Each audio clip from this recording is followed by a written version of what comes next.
விஷபோஜனம் அப்படிங்கிற வசிய மருந்து பற்றி தான் இன்றைக்கி நம்ம வந்து பேச போகிறோம். இதில் பார்த்தீங்கன்னா நம்மளுடைய பழைய ஒரு பதிவை பார்த்துட்டு விஷபோஜனம் அப்படிங்கிற ஒரு பதிவை பார்த்துட்டு நிறைய பேர் இப்போ வந்து சமீபத்தில் கால் பண்ணி என்கிட்ட கேட்குறீங்க வசிய மருந்து பற்றி. அதனால தான் வந்து திரும்பவும் நான் வந்து இந்த வசிய மருந்து பற்றி பேசணும் அப்படின்னு நினச்சேன். வசிய மருந்து அப்படிங்கிறது அந்த காலத்துலேருந்தே இருந்துக்கிட்டு இருக்கிற ஒரு விஷயம். அப்போ வந்து அதை வந்து விஷபோஜனம் அப்படின்னு சொல்லுவாங்க. அப்படின்னா என்ன? போஜனம்னா சாப்பிட்றது, விஷத்தை வந்து உணவுல கலந்து கொடுக்கிறது. அதாவது வசியம் செய்வதற்கு ஒரு ஆணை பெண்ணோ ஒரு பெண்ணை ஆணோ வசியம் செய்வதற்கு என்ன செய்வாங்கன்னா இந்த விஷபோஜனத்தை கொடுப்பாங்க. விஷபோஜனம் அப்படிங்கிறப்ப அதுல வந்து இந்திரகோபம், குழிநரி இந்த மாதிரியான சில வசியத்தன்மை மிகுந்த பூச்சி இனங்கள் அதை வந்து வசிய மருந்து செய்வதற்கு பயன்படுத்துவார்கள். இன்னும் நிறைய பூச்சி இனங்கள் இருக்கு. அதுல அந்த பூச்சி இனங்களை வந்து பிடிச்சி வச்சுக்கிட்டு அதையும் வந்து குறிப்பிட்ட அமாவாசை பௌர்ணமி தினங்கள்ல வளர்பிறை திதிகள்ல நல்ல திதிகள்ல அதை பிடிச்சி இன்னும் சேர்க்க வேண்டிய பொருட்களோட சேர்த்து ஒரு ஆணுக்கு பெண் கொடுக்கிறாள் என்றால் அந்த பெண்ணினுடைய சில விஷயங்களையும்,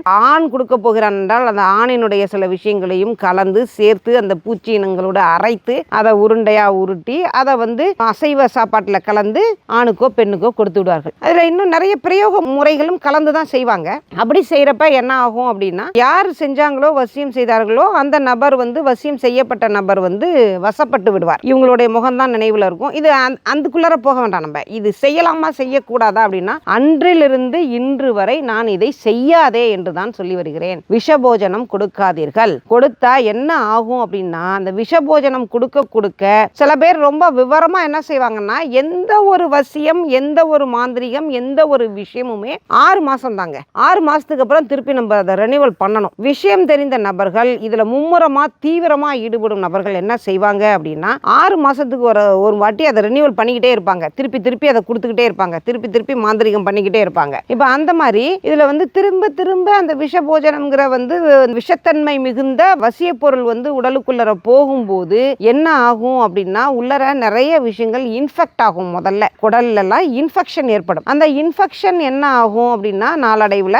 கேன்சராக மாறுவதற்கு கூட வாய்ப்பு இருக்கு. கேன்சர் வருவதற்கு வாய்ப்பு இருக்கு அப்படின்னு சொல்றாங்க. இதுல முக்கியமா பாத்தீங்க அப்படின்னா, ஒரு குடும்பத்தில் உள்ள ஒரு நபரை பிரித்து கொண்டு செல்வதற்கு தான் வந்து இந்த தவறான பிரயோகங்கள் செய்யப்பட்டன. அப்போ வந்து அதுலேருந்து பிரித்து கொண்டுட்டு வரதுக்கு, அந்த தவறான வழியில் போகிறப்போ அந்த இல்லீகலை பிரித்து கொண்டுட்டு வரதுக்கு குடும்பத்தினர்கள் செய்தார்கள். அப்போ இடையில வந்து 2 புறமும் அந்த விஷபோஜனம் ஒரு நபருக்கு கொடுக்கப்படும் போது அந்த ஒரு மிடில் ஏஜில் அந்த நபர் இறந்து போவதற்கு கூட ஒரு வாய்ப்புகள் ஏற்பட்டுவிடும். அதனால தான் நான் சொல்கிறேன், இந்த விஷபோஜனம் அப்படிங்கிற ஒரு விஷயத்துக்குள்ளார போகக்கூடாது.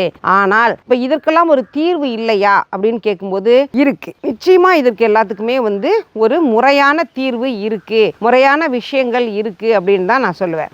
ஒரு தவறான பழக்க வழக்கத்தில் குடும்பத்திலேருந்து விலகி செல்கிற கணவரை திரும்பி கொண்டு வருவதற்கும், இன்றைய சூழல்ல வந்து எந்த வயது பெண்களுக்குமே வந்து சமுதாயத்தில் வந்து பாதுகாப்பு இல்லை என்னும் பட்சத்தில் அந்த மாதிரி பெண் பிள்ளைகள், தவறான வழியில் போற பெண் பிள்ளைகளை திருப்பி கொண்டு வருவதற்கும், திருமணமாகி குழந்தைகள் இருக்கும் பட்சத்தில் குடும்பத்தை விட்டு வெளியே வேறு நபருடன் உறவு வைத்துக் கொள்ளும் பெண்களை திரும்பி கொண்டு வருவதற்கும், இந்த மாதிரியான விஷயங்களுக்கு எல்லாமே நிவர்த்தி செய்யும் வகையில் பல விஷயங்கள், நல்ல விஷயங்கள் இருக்கு. அதை நம்ம வந்து பயன்படுத்திக்கலாம். இப்போ குடும்பத்தில் பிரச்சனை தீர்க்கவே முடியல அப்படிங்கும்போது தான் பெண்கள் என்ன செய்கிறாங்க அப்படின்னா, இந்த மாதிரியான விஷயத்தை தேடி போகிறாங்க. ஆண்களும் இந்த மாதிரியான விஷயத்தை தேடி போகிறாங்க. விஷபோஜனத்தை கொடுக்கின்ற நபர் வந்து எத்தனை தலைமுறையாக இதில் ஈடுபட்டு வருகிறார், எத்தனை தலைமுறையாக அந்த குடும்பம் வந்து இந்த மாதிரியான விஷயங்களில் இருக்குது அப்படிங்கிறதெல்லாம் நீங்கள் வந்து தெரிஞ்சுக்கணும். அதை விடுத்து ஆன்லைனில் உங்களுக்கு வந்து பவுடர், சோப்பு எல்லாம் விற்கிற மாதிரி உங்களுக்கு வசிய மருந்தும் விற்கப்படுகிறது, விஷபோஜனமும் விற்கப்படுகிறது. அதை நம்பி ஏமாந்து வாங்கி அதில் என்ன கண்டென்ட் இருக்குன்னு தெரியல, ஆனா வாங்கி போட்டு கொடுத்துறீங்க புருஷனுக்கு, பொண்டாட்டிக்கு. ஆனா அது உள்ள போய் என்ன பண்ணுதுன்னு தெரியாது. ஆனா உங்களுக்கு வந்து அது வசிய மருந்து. அவன் என்னத்தை கரைச்சி கொடுக்குறான்னு தெரியாது. அதோட சேர்த்து என்ன செய்ய சொல்றது, உடல் கழிவுகளை எல்லாம் சேர்த்து கலக்கி கொடுன்னு சொல்லுவான். அதை போட்டு கலக்கி கொடுப்பீங்க. இந்த மாதிரியான வேலைகள் செய்யாதீங்க. முறையான விஷயங்கள் இருக்கிறது. இதற்கான குடும்ப பிரச்சனைகளை தீர்ப்பதற்கான முறையான விஷயங்கள், முறையான வசிய முறைகள் இருக்கிறது. அதை பயன்படுத்தி நம்ம வந்து குடும்ப பிரச்சனைகளை நம்ம சால்வ் பண்ணிக்கணுங்க.